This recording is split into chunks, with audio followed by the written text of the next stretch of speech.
વિશ્વમાં પુનઃ મહામારીના બરડાની દહેશત વ્યક્ત કરાઈ રહી છે। ભારતમાં પણ HMPV વાયરસે પગ પેશારો કરતા સરકાર સહિતનું તંત્ર એલર્ટ થઈ ગયું છે। તો બીજી તરફ ભરૂચ જિલ્લા શિક્ષણ વિભાગે પણ સતર્કતા દાખવીને પાણી પહેલા પાળ બાંધી છે।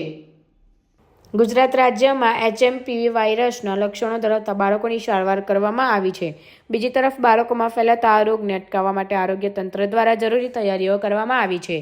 ભરૂચ જિલ્લામાં હાલમાં એક પણ HMPV વાયરસનો કેસ નોંધાયો નથી, પરંતુ આવનાર સમયમાં શૈક્ષણિક પરીક્ષા તેમજ બોર્ડની પરીક્ષાને ધ્યાનમાં રાખીને શિક્ષણ વિભાગે પણ કમર કસી છે।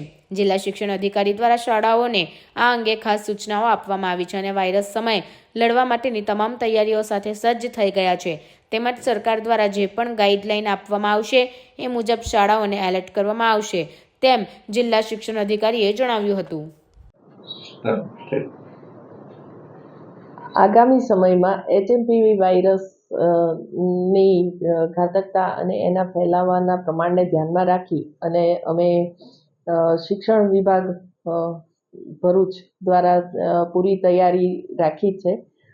રાજ્યમાંથી જેવી એડવાઇઝરી જાહેર થશે એ સાથે જ અમે શાળાઓમાં તકેદારીના પગલાં લેવા માટે તૈયાર છીએ।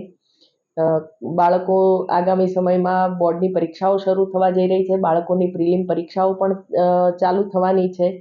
તે સમયમાં બાળકોને HMPV વાયરસ થી શક્ય એટલા વધારે પ્રમાણમાં બચાવી શકે એ માટેના સાવચેતીના પગલાં લેવા માટે અમે તૈયાર છીએ। અમારો એક્શન પ્લાન પણ રેડી છે।